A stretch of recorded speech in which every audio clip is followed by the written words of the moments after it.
alone, choking for a long time. Swimming in your pussy, I'ma dive in. Your nigga keep blowing up your line, put it on silent. Okay, I just play my role. Told me we should take it slow. Hey everybody, it's Tenilej, and I'm here with, well, he's not a good friend of mine, but I think after today he will be. He is a good friend of my partner. Y'all may know him as Red the Barber, and so his name is Durie. Durie, welcome to Deeper Dive with me. Durie is on today because we're just going to get his POV on politics, right? Right now we're in the midst of gearing up to vote for our presidential election, along with everything else, our local elections as well.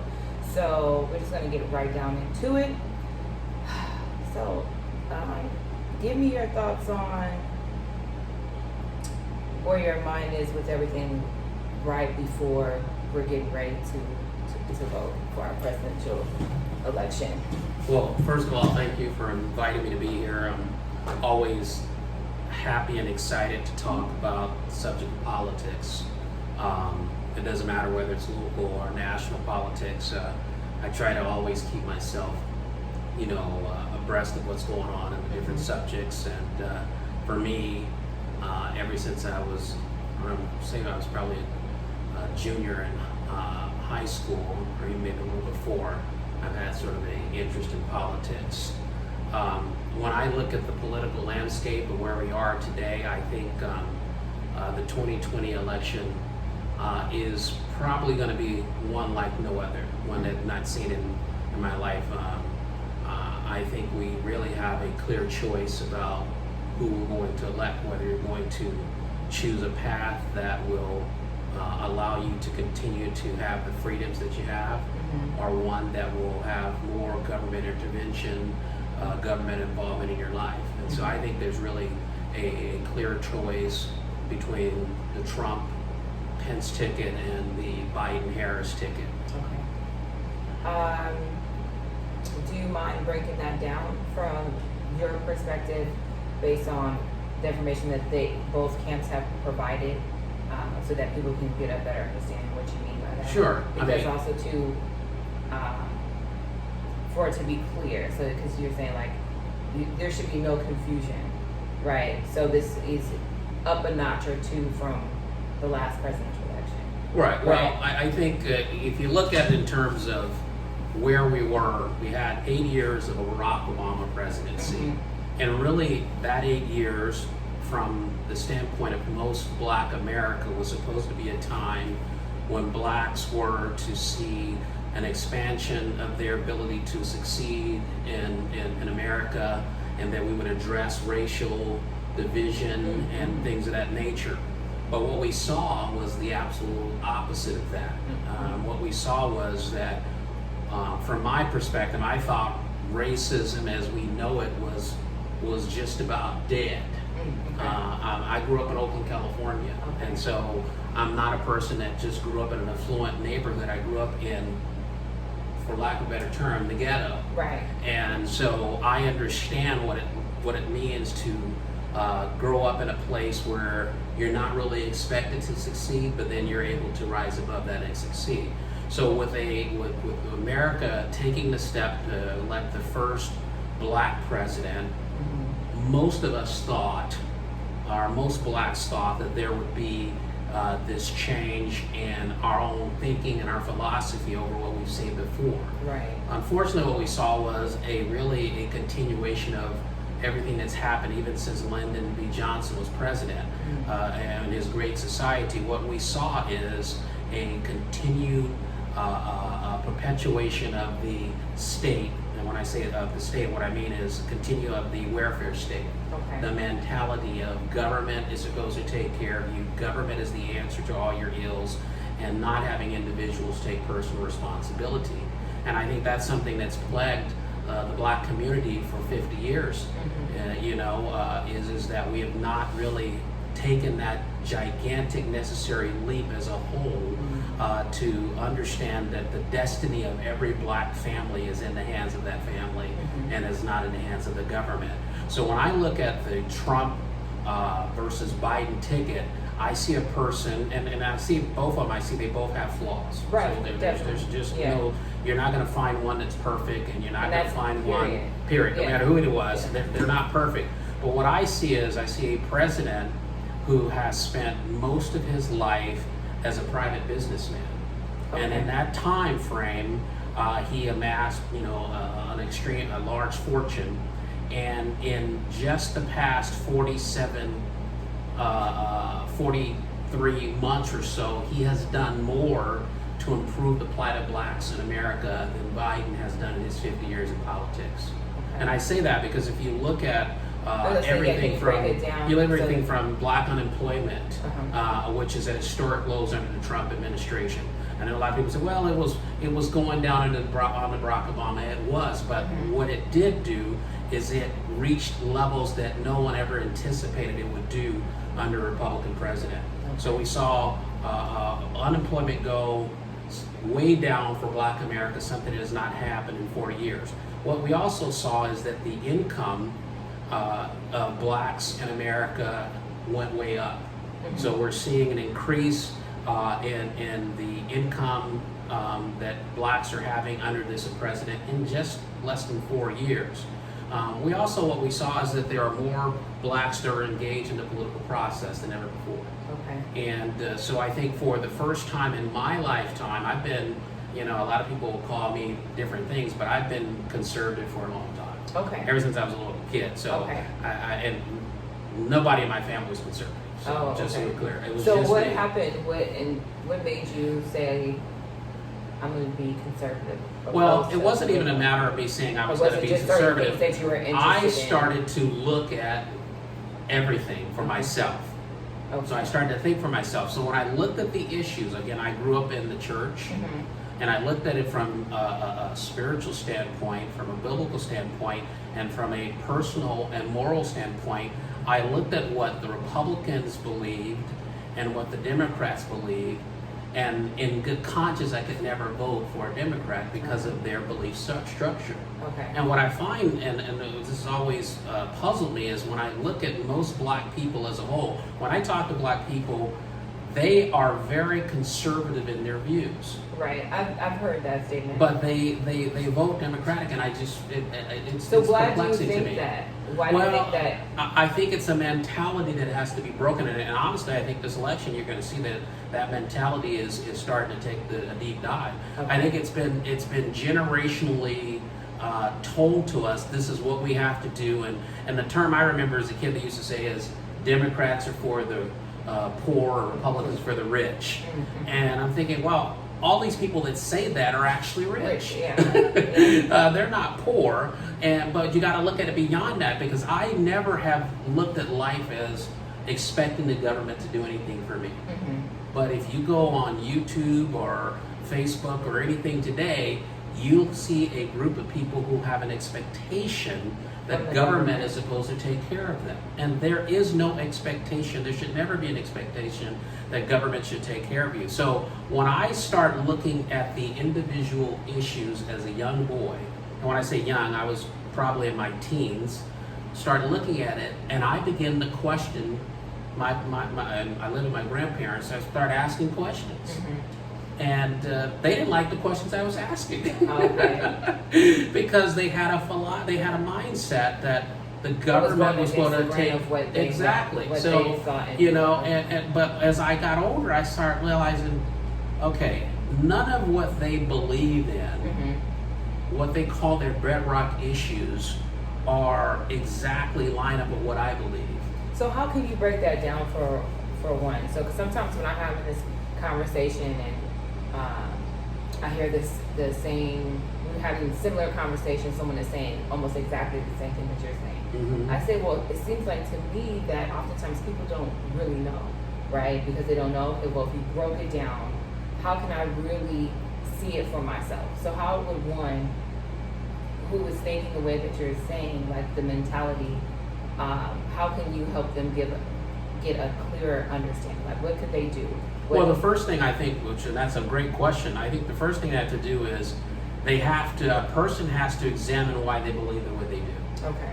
why do you believe that this party is for you and this one's against you? Okay. And I think many people never take the leap. They automatically see a Republican, or Republicans see a Democrat, and they think they're enemies. And we never really should think about it that way. I can recall when I was in junior high school, actually when I was in high school, Tip O'Neill was the Speaker of the House.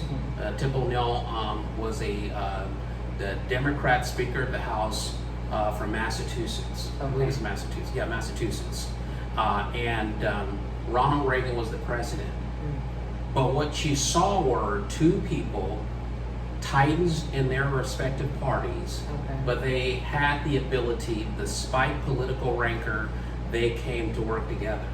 And what you see today is, if you don't believe what people believe, they don't want to talk to you. They hate you. They despise you. And we never should get to that point. We can always have some disagreements, but what we need in our political processes are people that are willing to say, well, I don't agree with that, but let me see if I can see it from your point of view. And what happens with blacks and black conservatives or Republicans or however you want to label blacks like myself, other blacks that are not conservative, they don't want to hear it from our perspective. So they only see it their way. And then when you bring up and you give them the facts, then they want to call you names, or they want to say other things, or they want to say, oh, you're deceived, or you're an Uncle Tom, or you're this. And then when I tell them, well, I thank you for calling me Uncle Tom, I consider it a badge of honor. They're like incredulous. And I said, why did I say that? Because you haven't read the book. See, I don't mind being called Uncle Tom because I read the book. Uncle Tom was a good guy. So can you tell us briefly what an Uncle Tom is? Well, I don't know what it is. I don't know. I think people think of it as a derogatory term, but if you take the time, and I would encourage all of your viewers to take the time to read the book, you will find out that Uncle Tom was really the person that had the caring and love for the people that was around. He was the good guy in the book. Now, there was two other guys in the book that weren't good people. But I encourage you to take the time to look at the book. But if you're saying that to me, saying I'm an Uncle Tom, you're basically trying to want to say is that I'm a sellout because I'm not supporting the things that my people are supporting. Well, if I'm going to support things that are destructive to my people, then I'm the person that really is doing a disservice to my community. And what we've seen is, all you got to do is look at what's happened in the state of California. We have had a legislature for more than 40 years that has been controlled by one party, the Democratic Party. Now, look at what you've got from that. You have perhaps the worst schools, second only to Mississippi in the country, the highest taxes in the nation, out of control crime, restriction of Second Amendment rights, gang violence, homicides, lack of respect and honor for authority, whether it's the police, teachers, person on the streets, trash and detritus everywhere. That's what you've gotten for 40 years of Democratic rule in the state of California. And so it's not a model that anybody should want to repeat. Because they really haven't done, and so what the thing they do is they try to pull on the heartstrings. This is, well, we need it for public safety, we need more firefighters and police, and that's their excuse for raising taxes. Or the main one they use is, we need it for the children, we need it for schools. It's a lie, because we squander all the money. The reality is we spend an astonishing amount of money in this state on education. If California was a country, it'd be the 5th largest economy in the world. But where does the money go to? Well, it goes to administration. It goes to where it's supposed to go. Lavish pensions. I mean, we have lavish pensions in the state of California that are ridiculous. We got salaries which are out of control. And so if you think about it, years ago it used to be, if you went to go work, let's just say if you were going to go work as a police officer, you didn't get great pay being a cop, but you had great retirement benefits, so that was the purpose of it. So, or any job in politics, and any top job in government, you didn't get the best pay, say of your people in the private sector. What you did get was an excellent retirement package. What we have now is they get excellent salaries and an excellent retirement plan, and the system was never set up for that to succeed. And so right now, when you look at the California CalPERS, which is the pension plan for state and local workers, it is out of, it's not making enough money to be able to meet the demand of the people that are the pensioners. So how do we, how can people take control? So let's talk about local politics. Well, before you do that, let's just go back. I want to just make this point. We talked about where the money's going. If we're, education to me is a very important thing, and we are doing a terrible job. And so many other states, like Colorado, for example, most of the kids that get out of high school in Colorado graduate with an associate's degree because they have made a commitment to that, and it's ingrained in what they're doing there. So California, with all the resources and money we have, we should be doing a better job. Secondly, what's most important is to understand when people say they want more money, I automatically go no on all tax increases because we already have enough money. We're just misappropriating it. California spends, get this, 5th largest economy in the world, 49% of its state budget on education. When I ask that question to people, they usually say, oh, 3%, 4%. It's in the proof. I prove it to you every day of the week. 49% of the state budget in California is spent on education. And yet we have some of the most underperforming schools. We have more than 30% of, particularly of our black young men that are not graduating from high school. And we have a teacher pool that is full of inexperienced teachers because of tenure and all those types of things. So I think we have some systemic issues within our educational system. Oh, for sure. And I think that's something people need to look at. But what's happened is people who have voted the way they have, they keep voting those same types of people that are perpetuating that in the office, and that's the problem. And so, and really what I was asking earlier is basically how can one identify a candidate that is the problem, that is an issue, that will continue the same issues that we've been seeing on and on and on. How can they recognize that? Well, your first step you got to do is get involved. I'm a resident here. I used to be on the Planning Commission, which was a appointing position here. I served for a couple of years on the Planning Commission till it got all political, and they didn't renew my term. But I say the number one thing a person can do is be involved so they know what's going on. When I go to a city, Pittsburgh has about 70,000 citizens. When I go to a city council meeting, even before COVID, and you could go into the council chamber, there are usually less than 20 citizens from the whole city that attends a city council meeting. So things are going on, these people are doing things, and they don't know.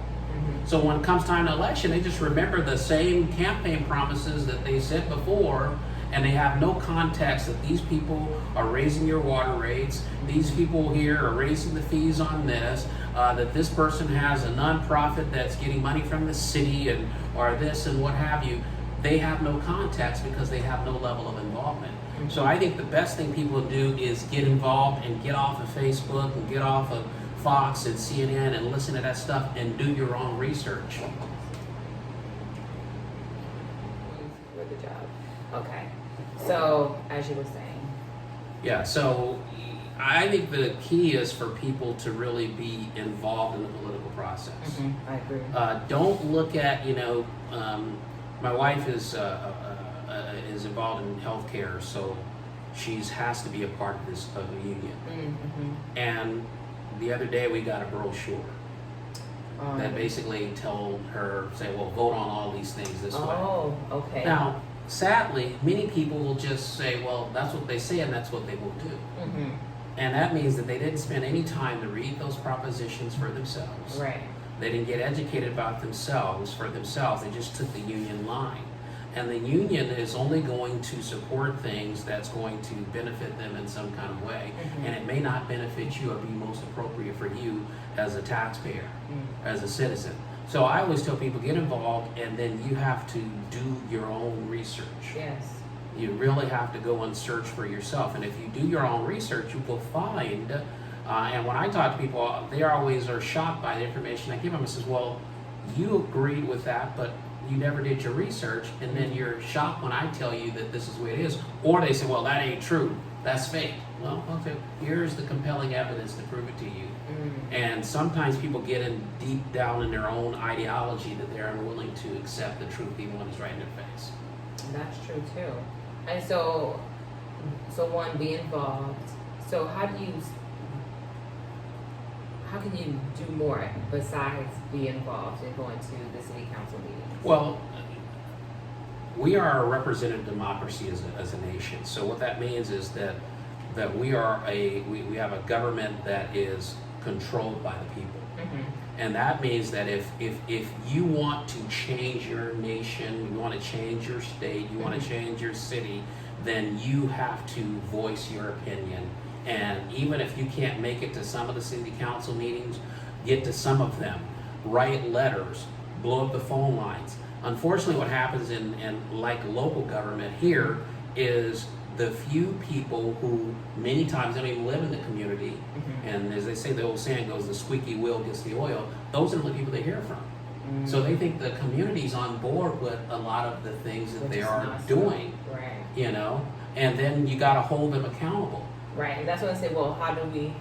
You hold them accountable at the ballot. You hold them accountable at the ballot box, but you can only hold them accountable at the ballot box if you are informed about what's going on. And so we're facing an election right now, and many people do not know the candidates. They're not informed about the candidates. There are two incumbents running for city council, and most people don't know them or what they've done or what they have not done. We have one person that is running that was previously on the council, and then we have this other lady who's a newcomer who's never really been involved in city government. So the question would be for me as a voter, when I look at that, I'm going to say I'm going to look at the two incumbents, I'm going to look at this person that was serving previously and a newcomer, and I'm going to find out, well, number one, why they didn't want to serve, what can they bring to the table, what are their strengths and what are their weaknesses. When it comes to the two incumbents, I go to city council meetings, so I know how Juan Benalis and how Jelani Killings have voted.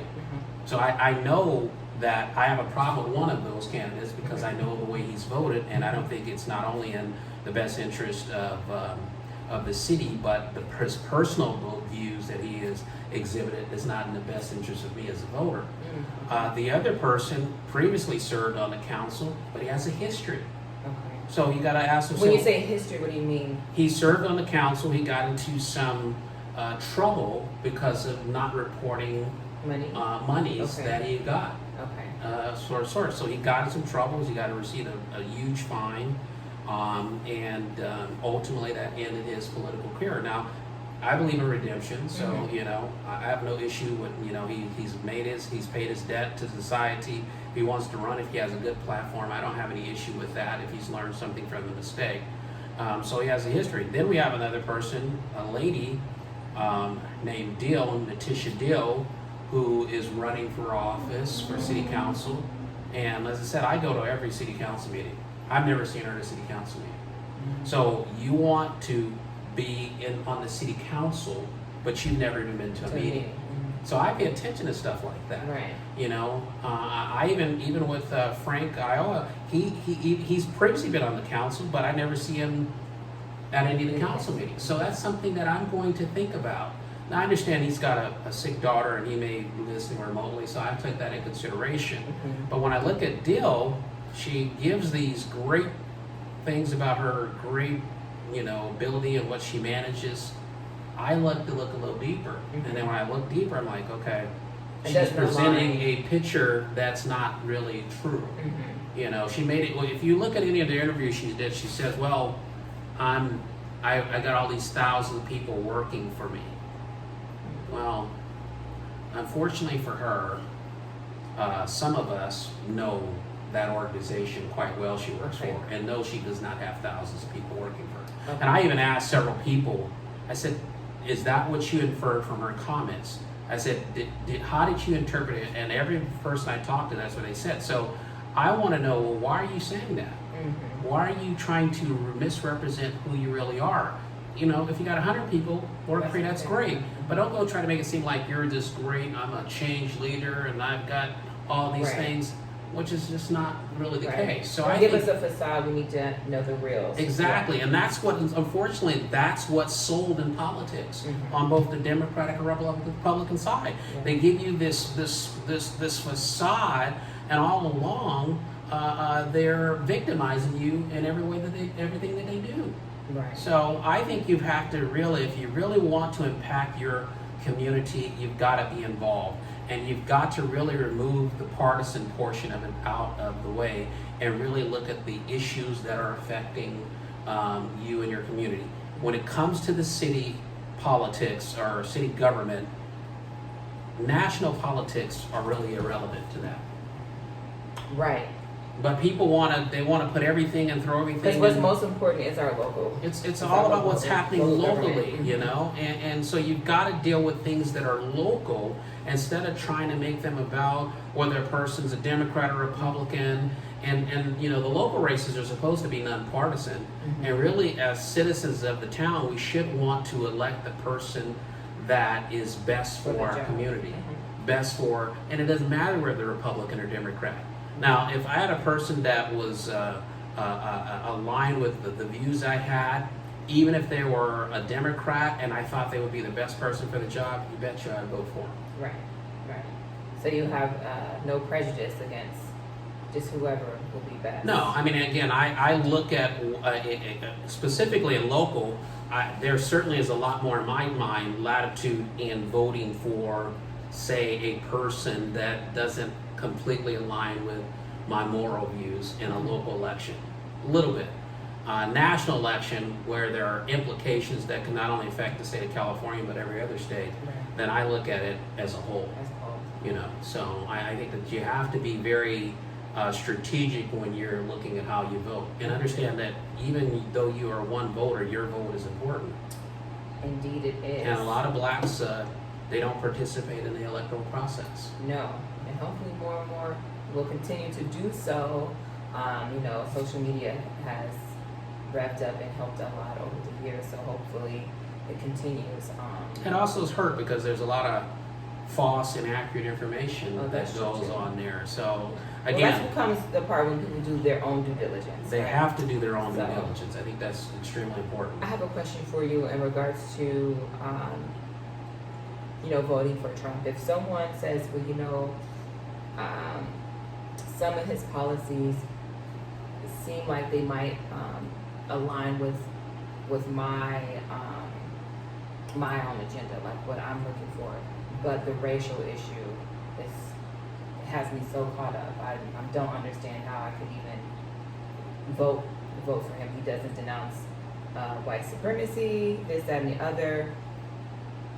How would you explain that to someone to kind of give them some advice in that regard? Well, I think that's a very good question, and I actually get asked that quite frequently. And I will tell them this. I says, well, when did Trump become a racist? Tell me when he became a racist. And they're like, well, I don't know, but he's just a racist. And here's the big problem I see today. People don't really know what racism is. So any and everything that happens that people disagree with, and it happens by the opposite, particularly if it happens from a white person in politics or government or in a role of a public company, it's racist. I don't think that people really understand really what the word means. So for all of the president's life, he has been involved and around blacks, working with blacks, having blacks work in his family.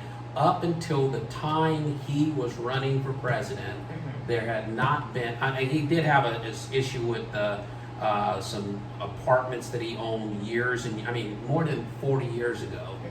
And people will bring that up, and he wasn't even directly involved in it, but it was his company. And they were saying they weren't letting certain people come in there, what have you. Okay, let's say he did do that. Does that make him a racist? I'd say not. But what I would say is, if he was doing that, then he changed his habits. And by all indicators he did. And he changed his company to address that issue. All right. So if we want to look at it and say, well, Trump's a racist, I always ask people, show me your proof. Okay. And what most people say is what they just talk about. Well, he didn't denounce the white supremacists. Well, I could show you more than 100 times where the president has denounced white supremacy and white groups. More than 100 times. I could show you where he said it more than 100 times.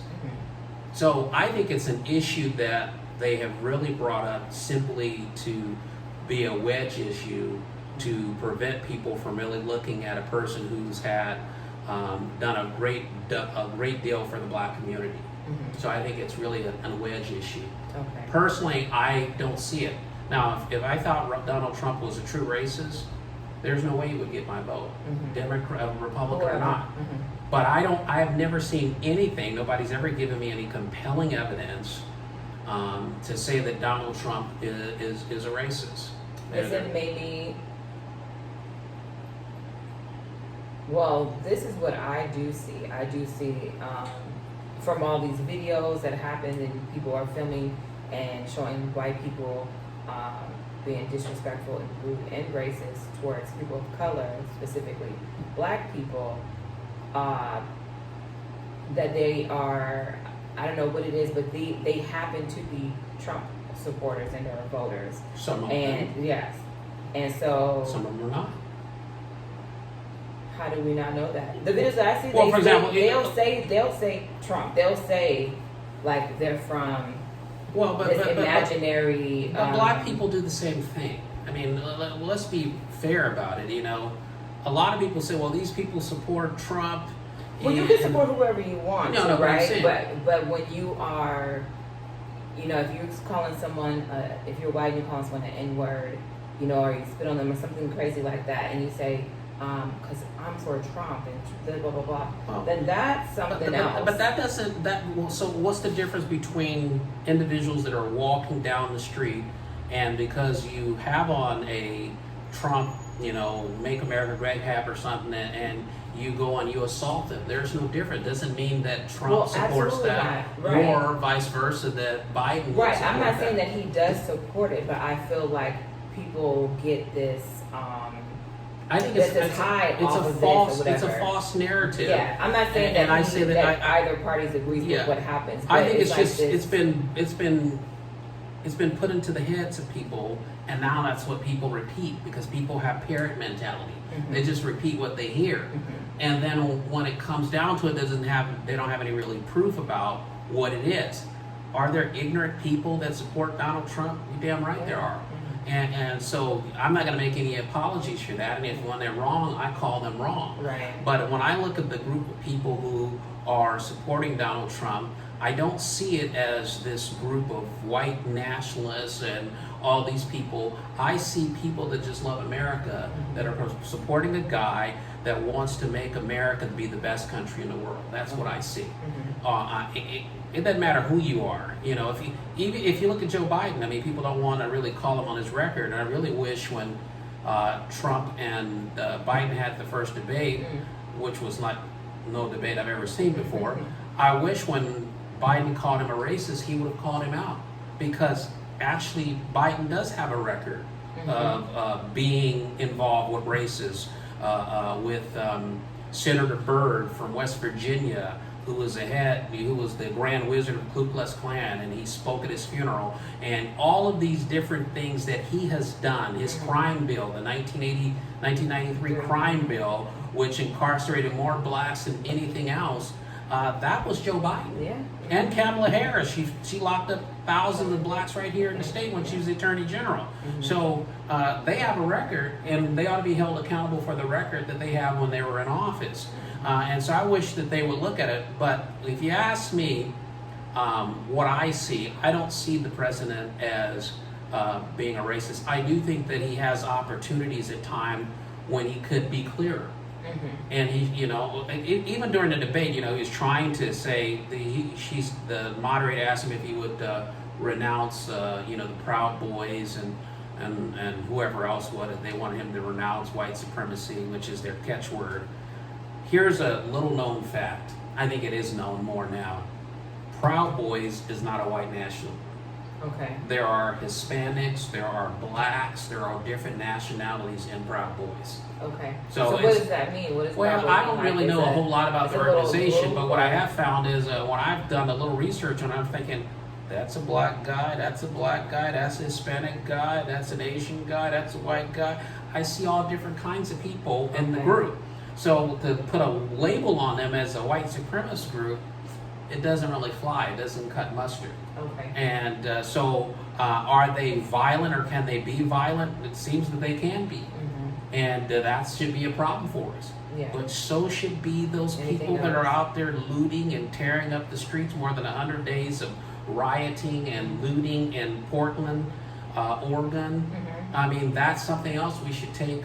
We should be really concerned about it. People don't want to look at that, Mm-hmm. but they want to look at these Proud Boys. And again, let's think about it as this way: racism is not dead in America, but those who are perpetuating it are a very small group. Mm-hmm. People will try to make you believe, oh God, it's just thousands of these people everywhere and they're going to just rise. I don't believe that. I don't see any evidence of that. Okay, I was gonna say, why don't you? Okay, I don't okay. really see any evidence of that. And then if they were to rise up, there's enough of us Mhm. who will take the heat to them Mhm. if they should. Mhm. So I don't. It's a matter of mind over matter. I don't mind them because they don't matter. Okay. And I don't think they are a thing that matters to most people. Mhm. And I think if it ever came down to it, in black, white, Hispanic, we had to choose between defending America against some neo-Nazis and racists, I think overwhelmingly we would all stand against these people and put them down like the rabid dogs they are. So I'm not a bit concerned about them at all. I mean, can you imagine a neo-Nazi group walking in Pittsburg, California, No. and living to tell the story?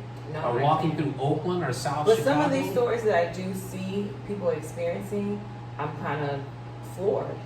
Yeah. You know, some things are still happening. It's like, Well, it's just no question about it, but you got to look at the whole picture. Yes, some of it is happening, but also we are also doing it too. and what do you mean by that? Well, I tell people all the time, I said some of the most racist people, and I don't really think racism is really the right word. The most bigoted people that I know are not white people, they're black people.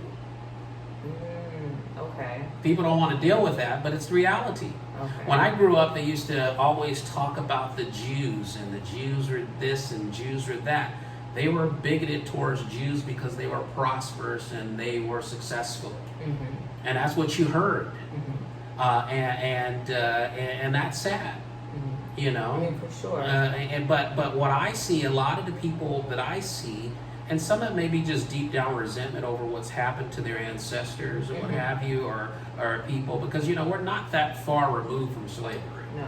You know, it's 150 years ago, but it's not that removed, and we're definitely not that far removed from Jim Crow and all of Right. those things. But we have made extreme advances. You couldn't have imagined 50 years ago that a black man, even though if he's not an American black man, I mean, you know, what we considered a black person that has had the black experience of growing up in the ghetto Right. and what have you. Right. Nevertheless, he's a black guy, would ascend to the office of the President of the United States. Right. You couldn't have imagined it. In fact, when I graduated from high school, I could never really have imagined that. Mm-hmm. You know, Jesse Jackson ran at that time. That's what his mother-in-law said, because Yeah. she's old, you know, I can't even imagine. You couldn't imagine Yeah. that. But the progress that we have made, Mm-hmm. but we also need to go back and hold those people who have been involved responsible. Because everybody keeps talking about, well, you know, it's all of these problems are because of these people. Well, when I look at the problem areas around the country, they have one thing in common. They are ran by Democrats. Mm-hmm. And they have something else in common. Many of them are ran by black Democrats. Mm-hmm. And they have been for years. Mm-hmm. Look at my hometown of Oakland, California. It has been ran by a Democrat for more than 40 years. And I was over there a couple of months ago, and I was heartbroken. And it just looks like a third world country. It's disgusting. Where? In East Oakland. In Okay. fact, I was near Seminary, and I was driving down, they call it International Boulevard now. When I was a kid, it was East 14th Street. And I'm like, this looks like fucking, excuse me, No, this it's looks fine. like, Yeah. this looks like Tijuana or something. This looks like a third world country. Yeah. It was embarrassing. It was bad to see. But for 40 plus years, since the first black mayor, Lionel Wilson of Oakland in 1973, I believe it was, Oakland has had Democratic leadership. So when we go and we look at places like Detroit, they've had black leadership forever. Chicago has had Democratic leadership forever. You look at Milwaukee. You look at So do you think Philadelphia. Do you think that Republicans would have done a better job, or you? Or So do you I'm not- think, or do just you 'cause think you're a there's Republican- possibility that Yeah. it could have been different? Just because you're a Republican doesn't mean you're going to do a good job. We've seen good and bad Republicans just like you see bad Democrats. But when if you the point I want to make is you shouldn't commit yourself to one party when that party is the one that's brought you all of the pain. Give somebody else That's a what I'm try, saying, so, yeah. chance, and It's see a what they do. possibility, right? Okay. You know, and I think that the best thing we could have done was to give Donald Trump a chance, was what we did. And I think even though he doesn't always say things that are nice, but we didn't elect him to be nice. We didn't elect him because he was a great speaker. He's not eloquent like Barack Obama, but he's more effective than Barack Obama. He's not a statesman, you know, like George Bush or Ronald Reagan. But he's effective, and he's addressing the things that need to be addressed in this nation. Number one, what people don't realize is that one of the biggest threats to America today is China. China is a threat because 40 years ago, China was just this large Asian nation that was not developed and whatever. But what they have done, they've manipulated their currency to a manner where that they are able to buy more stuff. They also are have for decades, America has been shipping all their stuff over there to be made at a cheap price. But China all along has been building up a war chest because they have international ambition. They want to rule the world. And people better wake up, because that's reality. So, and what they're doing is they're stealing our intellectual property. They're stealing our semiconductor information. They're stealing our automobile designs. So if you go to right now, you can find a automobile, numerous American and European automobiles that are exact clones of the ones that are made in America and in Europe. They're stealing them. And they also are charging us tariffs that were excessive. And really, if you think of a tariff war, they don't really have anything to fight with. They can issue these tariffs, but the reality is the United States is the largest economy in the world by far. China's number 2, but it ain't even close. So the problem for China is that we don't import a lot of stuff from them. In fact, because they don't have a lot to import. But they do import a lot of stuff from us. So we can definitely leverage that, and that's what the president has done, and it's paying benefits. Okay. And I believe we need to, this is something that should have been addressed. Previous Republican presidents should have addressed it. Previous Democratic presidents should have addressed it.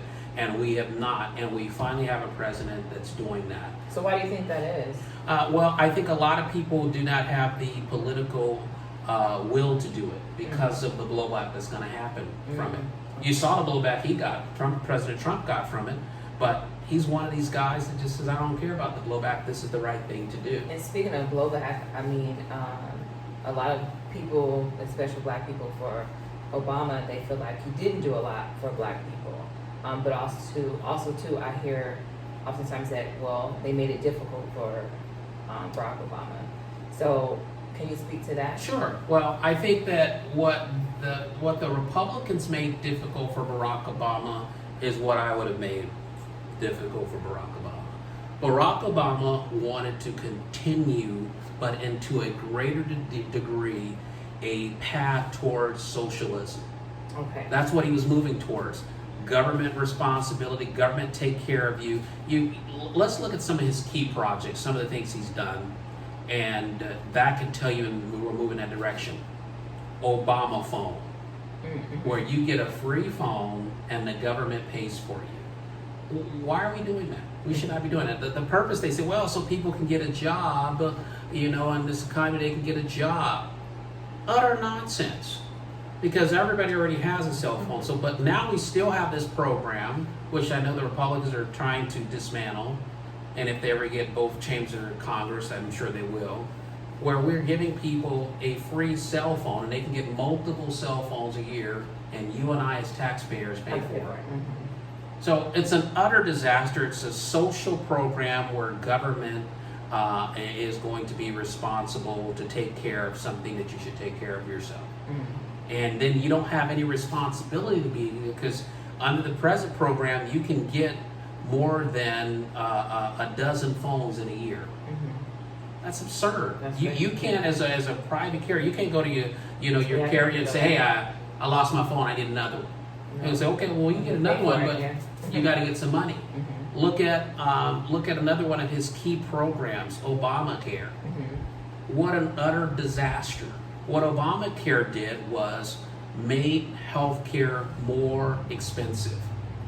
It's more expensive to have health care in America because of Obamacare, because they put all of these government restrictions and things in place, and that inhibited people's ability to really be able to afford. But years ago, if you were, say you're a private business owner and you don't go to the hospital a lot, and you want to just get a major medical plan, they virtually ban those. You can't get a major medical plan. So what we're saying is everybody's got to have health care. Everybody doesn't need health care. There are a large portion of need a health care plan that does everything. There are a lot of our young people that really don't need health care for a long time in their life. So there should perhaps be, and there are programs where they can just get like a major medical plan, and if they have something that's more conducive to right, not just saying, okay, everybody's got to have it and you got to force this upon them. So Obama has, and that's just one of the many issues with Obamacare or the Affordable Care Act. That's one of the many issues with it. That was one of his key accomplishments. His other key accomplishment was going around the world apologizing for America's exceptionalism. What an embarrassment. And so when you look at what he did, he had an opportunity. All these things they're talking about. Well, we should have had police reform. We should be dealing with this. Him and Joe Biden had 8 years to do it, and they didn't do it. Not only did they have 8 years, they have both houses of Congress during that time as well. So they had the ability to do it. It wasn't important to them. Right. So they didn't do it. So Barack Obama was, and again, I think a president should be a president for all the people. But I think black people, for the first time there was a black president, they expected him to do more. And I think by all measures, I think even some of the biggest critics of Donald Trump would say Trump has done more for the black community than Barack Obama ever did. And I think that's the proofs in the pudding that he's done that, with the opportunity zones, passing a bill with the prison reform. That's something that never happened with the things that have happened with the historical black colleges.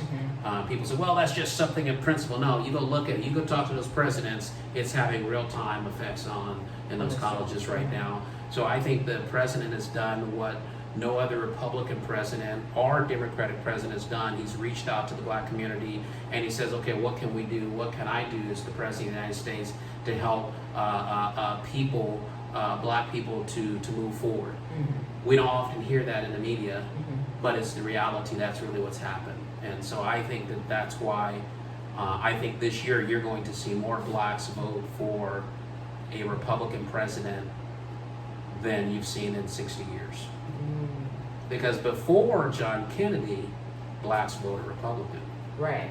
So I think we're going to see a return to a lot of that. I think he got 15% of the black male vote last election. I think 8% of the women. I believe both of those categories, but both male and females, will be over 40% this time, and I do believe he will win in a landslide. I don't care what the polls say. I believe he's going to win in a landslide. Well, you heard it here first. You heard it here first, and what you might also might hear, don't be shocked if he wins California. Now I know that's somebody probably, recently told me that. don't be shocked if the president, because I'm going to tell you what's going to happen. You're going to have a lot of people that they will say they hate Donald Trump, but they're going to go to they're going to put on their ballot, they're going to vote for him because they see what's happened in the nation. Wow. So okay, prediction. Let's do a quick prediction, and I want to go back to local politics so we can send you guys off. Okay. So what are your thoughts if Biden wins? Well, I don't have a lot of thoughts because it ain't going to happen, but... what's your thoughts, like, what do you see, like, what will happen to America and... Well, first of all, I think if Biden were to win, he would be a short-term president. Okay. What I mean by this, I think the Democratic establishment is already attempting to prepare the way to... Because they already know the guy is nuts. Mm-hmm. They already know, and I don't mean that disrespectfully in any kind of way, because, I saw the first stages of my own grandfather coming with dementia, and one day I told my grandmother, I says, grandfather's losing his mind. And she didn't see it. You've been somewhere a long time, you don't see it, but I began to see it. I see a lot of that in Joe Biden. And some things happen simply because you get a little older, but I think he's already in the early stages, or maybe even the mid stages of dementia. And so I don't think he will be, if he's elected, he will be president long. And I think that's why you're hearing Nancy Pelosi talk about, let's look at developing equipment for the 25th Amendment, because they want to usher in Kamala Harris to take over for him if he wins. Now, she couldn't, if Kamala was the top candidate, we wouldn't even have any conversation because she's unelectable. She couldn't even run her campaign, and she's a horrible debater, and so she couldn't even do that. So I think if Joe Biden so happens to win, which he's not, but if he did win, I think what you would see is a short-term Joe Biden presidency. And that short-term, I think what they would attempt to do is to overturn some of the things that President Trump has done. They would try to go back and rejoin the Iran nuclear deal, which was a horrible deal for the United States. They would try to rejoin the Paris climate agreement, another horrible deal for the United States. I think what you would see is that there would be some push to provide some level of restriction on law enforcement in the country. Because all of a sudden people think there's this, there's a narrative that there is this great amount of black people that are shot and killed for no reason by the police. And that's untrue. It is untrue? It's 100% untrue. I can prove it to you. Here, let me give you this statistic here. I want you to think about it, and I want your viewers to think about it. What you've heard from the media is that hundreds, if not thousands, of black, unarmed blacks are being killed by the police every year. You've heard something similar to that, right? Right, correct. Okay. 2019, okay, there were 999 shootings by the police in the United States of America. Of those, the majority, the largest portion of those people that were killed by the police were not black, they were white. Of that 999, 954 of those people that were shot by the police, regardless of race, were armed. So that leaves you just a small section of 48 people or so that were not armed. Of those, 24 of the unarmed people that were shot were white. That's the largest group. It wasn't black. 14 of the individual were black, 11 were Hispanic, and the others were other nationalities. And that statistics I can get, just like this of what most of people in America are, as more white people in America. I would just 63% of the population, but you got to dive a little deeper than that, because in the areas where blacks have been shot by the police are in the areas that are predominantly minority, black and or Hispanic. And so you're going to have more confrontation in those areas with the police if you're a criminal. So this whole narrative that police... But if you're a criminal, but if you're not a criminal... How many of these people and those statistics are not criminals? Now, that doesn't mean... I say this to people all the time because I think it's an important qualifier. Just because you're unarmed doesn't mean you didn't deserve to get shot. But shot and killed. Because also too, because you'll see videos where someone who is not black cussing, yelling, being close in proximity with the police officers, and even some videos the officers are not, they're not taking the bait, they're just standing their ground, physically just standing their ground. And there's other videos with the same type of thing happening, and they do try to wrestle and get the person who's talking to them crazy, but they're not tasing them oftentimes from these videos, okay? They're not tasing them, they're not shooting them. I seen a video where a guy yelling and cussing at an officer took the officer's own vehicle, crashed it. Like, it was just crazy. But to me, from what I have been seeing over and over again, if the person was black, they would have shot him black. No, you've been instantly. You've been conditioned to believe that. But it's not conditioned. That's what I see. I'm explaining. You've been conditioned by what you see, what they show you to believe that. Because do they show you the other people that do it that are other nationalities? Yes. No, all they show you are blacks. Only show up when it impacts black. Now, because if they did, you would see that these encounters that you're talking about happen both with blacks, white, Hispanics, and other nationalities, and sometimes in greater numbers. But the only ones that are blown up to make a big issue of them are blacks. And so the other part is we've made heroes out of criminals many times. Now, keep in mind there are situations in some of these videos that there's very clear evidence that the officer was wrong. Yeah. But more often than not, that is not the case. And I'm not talking about that. Like, if you're wrong, you're wrong. Well, but I see it all the time. People, they see a video and they said the cop shouldn't have shot him. And I'm thinking that doesn't make any sense. You know, I've seen people protest over somebody getting shot and killed by the cops, and this person pull a gun out and try to shoot the cop, and they said he shouldn't have shot him. Well, that's ridiculous, right? But that's not what I'm talking about. Well, I know what you're talking about, and I'm telling you, I see those same videos, and sometimes it's all if you. The problem with video is this. Oftentimes, what you and I see on Facebook and all these other places is we see the event after it started. We don't see the full video. Correct. And so I think not often. I think you have to have the full context of it. And I do think there has to be some improvements, and I think a lot of that's happened, is particularly like locally in Pittsburgh. I think Pittsburgh is a model for good policing, the practices they have in place here. But what you don't see, and I get back to that point, I think we need to make sure that we're doing the things we can to de-escalate a situation when possible. Do as much of that as possible. And we do need to get more police departments with tasers, because not every police department has a taser. Right. It's a monetary thing. It costs a lot of money to do that. And I do think we need to get more police department. I think every police department ought to have cameras. Because when I look at video and I look at the Facebook video, I see the after effect, but when I see the police video and I see the full context of it, I understand. Also, we think we have to understand that police officers have a split second to make a decision. Sometimes, and I think the majority of the time they make the right one, sometimes they don't make the right decision. But I think there's a greater thing that needs to happen in society. I think we as a people, and I'm going to speak specifically to black people, we have to do a better job of how we react when we have contact with police.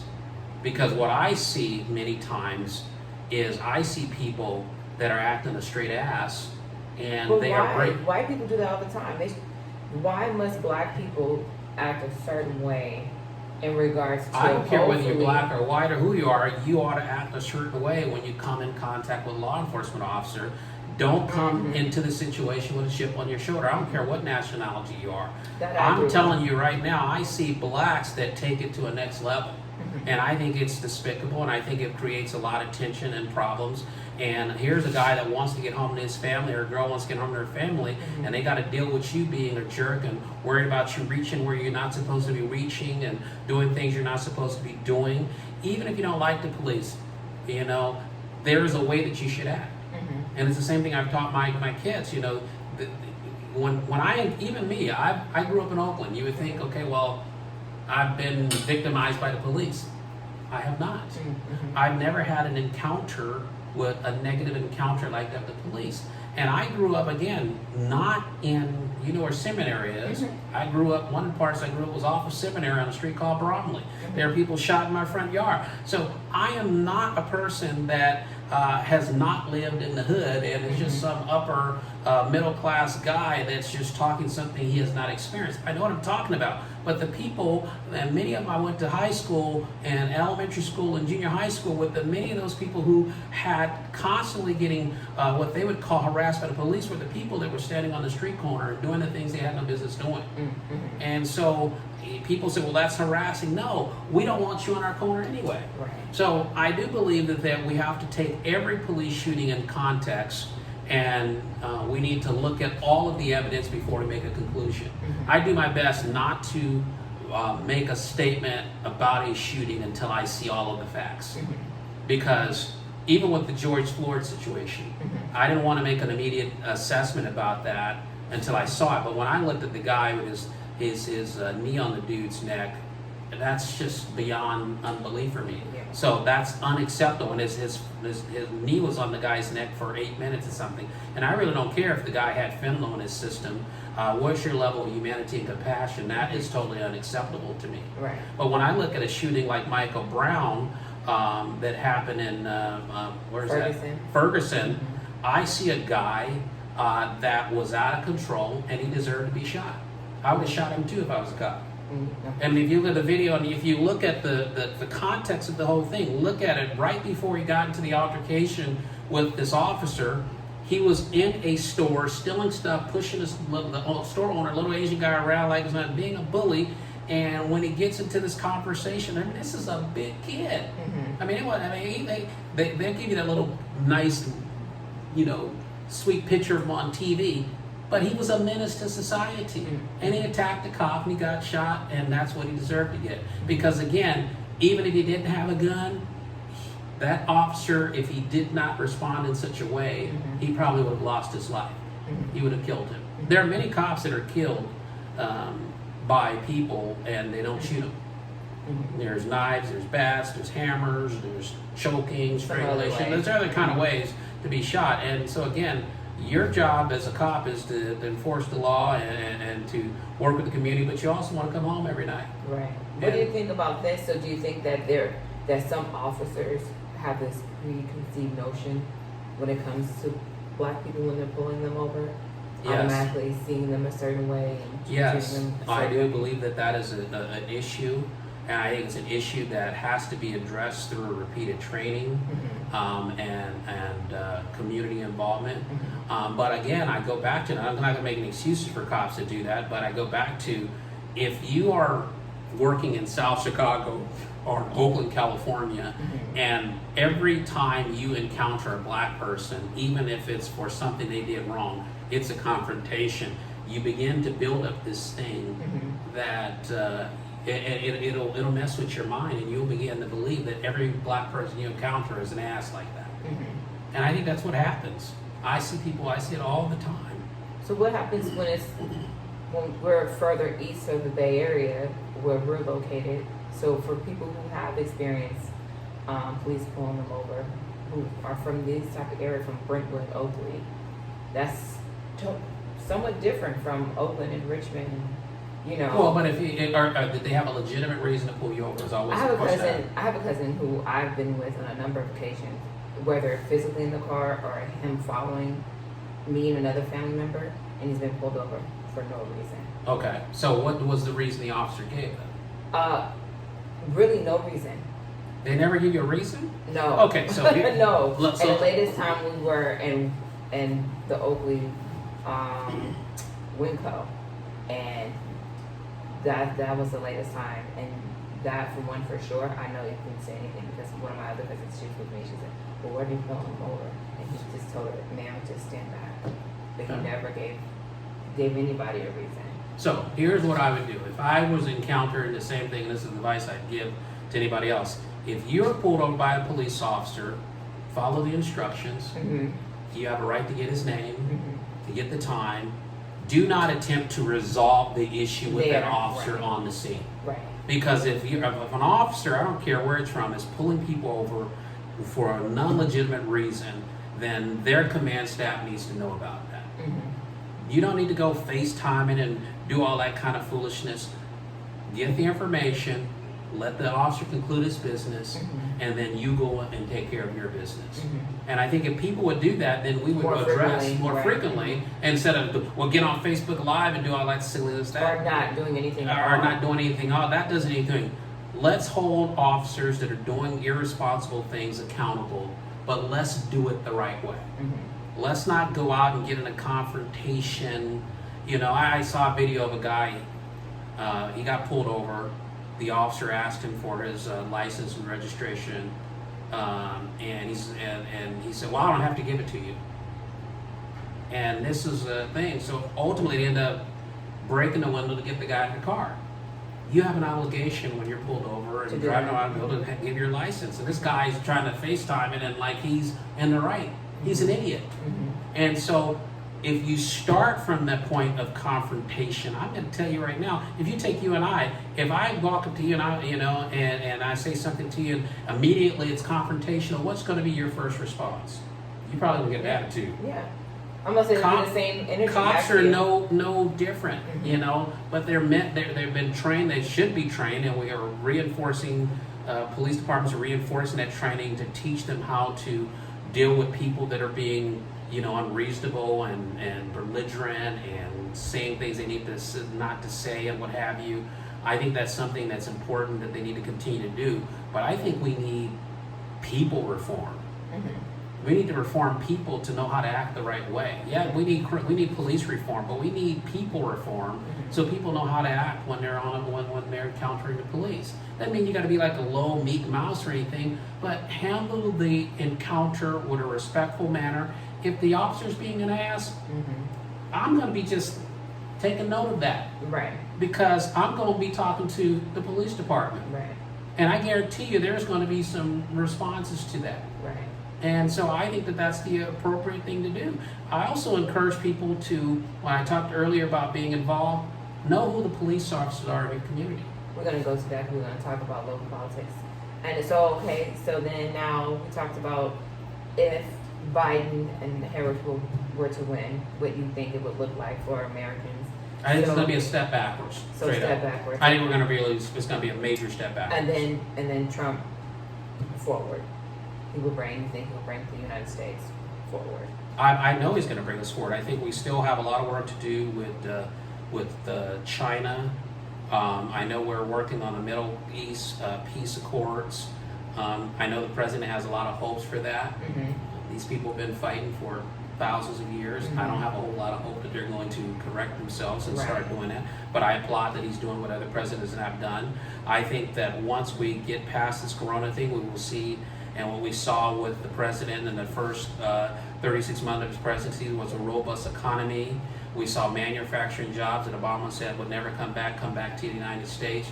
We saw billions and billions of dollars of cash that were offshore by companies like Apple and Google, who that money was repatriated to the United States, so it's having a positive effect here in this nation.